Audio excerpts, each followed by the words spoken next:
The Second Battle of Rappahannock Station took place on November 7, 1863, near the village of Rappahannock Station, on the Orange and Alexandria Railroad, between Confederate forces under Maj. Gen. Jubal Early and Union forces under Maj.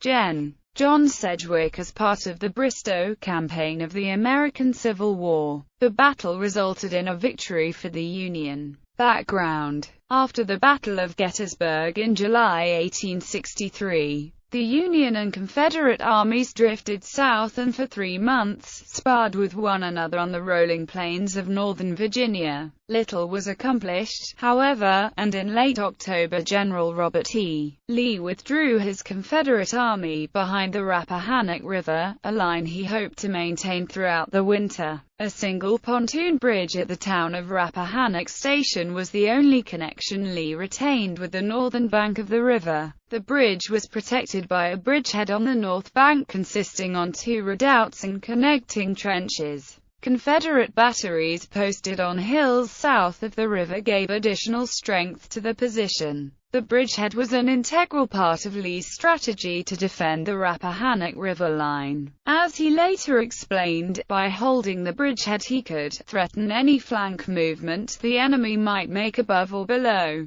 and thus compel him to divide his forces. When it was hoped that an opportunity would be presented to concentrate on one or the other part, the Union Army of the Potomac's commander, Maj. Gen. George G. Meade, divided his forces just as Lee expected. He ordered Maj. Gen. John Sedgwick to attack the Confederate position at Rappahannock Station while Maj. Gen. William H. French forced a crossing 5 miles downstream at Kelly's Ford. Once both Sedgwick and French were safely across the river, the reunited army would proceed to Brandy Station. Battle. The operation went according to plan. Shortly after noon on November 7, French drove back Confederate defenders at Kelly's Ford and crossed the river. As he did so, Sedgwick advanced toward Rappahannock Station. Lee learned of these developments sometime after noon and immediately put his troops in motion to meet the enemy. His plan was to resist Sedgwick with a small force at Rappahannock Station while attacking French at Kelly's Ford with the larger part of his army. The success of the plan depended on his ability to maintain the Rappahannock Station bridgehead until French was defeated. Sedgwick first engaged the Confederates at 3 p.m., when Maj. Gen. Olbiam P. Howe's division of the 6th Corps drove in Confederate skirmishes and seized a range of high ground 3/4 of a mile from the river. Howe placed Union batteries on these hills that pounded the enemy earthworks with her rapid and vigorous fire. Confederate guns across the river returned the fire, but with little effect. Maj. Gen. Jubal Early's division occupied the bridgehead defenses that day. Early posted Brig. Gen. Harry T. Hayes's Louisiana Brigade and Captain Charles A. Green's 4-gun Louisiana Guard artillery in the works, and at 4:30 p.m., reinforced him with 3 North Carolina regiments led by Colonel Archibald Godwin. The addition of Godwin's troops increased the number of Confederate defenders at the bridgehead to nearly 2,000. Sedgwick continued shelling the Confederates throughout the late afternoon, but otherwise he showed no disposition to attack. As the day drew to a close, Lee became convinced that the movement against the bridgehead was merely a feint to cover French's crossing farther downstream. He was mistaken. At dusk the shelling stopped, and Sedgwick's infantry rushed suddenly upon the works. Carl Peter Elmaker's brigade advanced adjacent to the railroad, preceded by skirmishers of the 6th Maine Infantry. No Union regiment gained more laurels that day nor suffered higher casualties. At the command, "Forward, double quick," they surged over the Confederate works and engaged Hayes's men in hand-to-hand combat.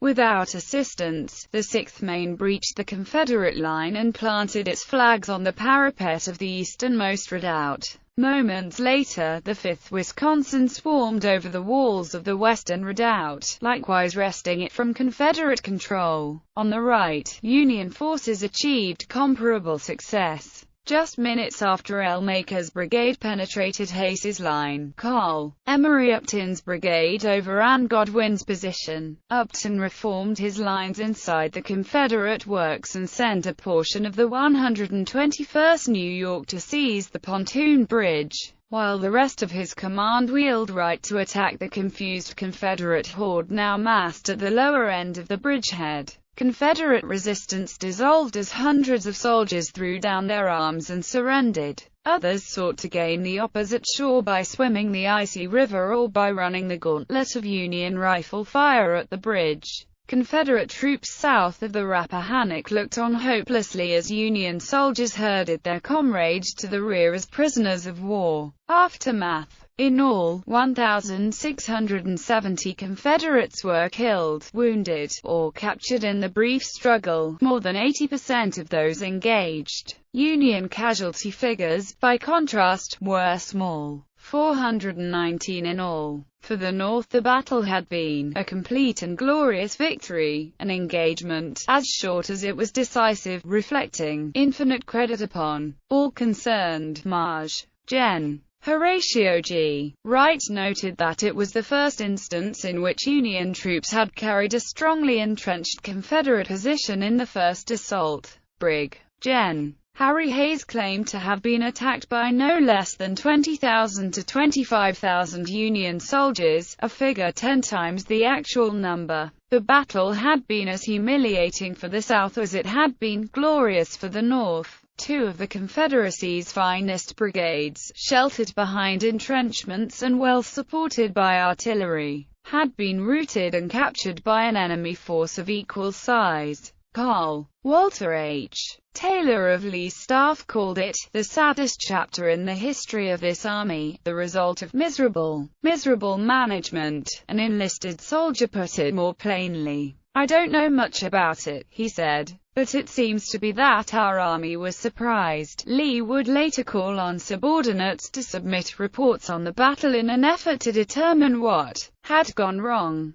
But on the night of November 7, more pressing matters demanded his attention. Loss of the bridgehead destroyed his plans for an offensive and left his army dangerously extended on a now indefensible front. Meade, acting quickly, might pin Lee's army against the Rapidan River just as Lee had tried to pin Marge. Gen. John Pope's army against the Rappahannock River 1 year earlier in the Second Battle of Bull Run. Lee immediately cancelled his plans for an attack on French and within hours had his army marching south.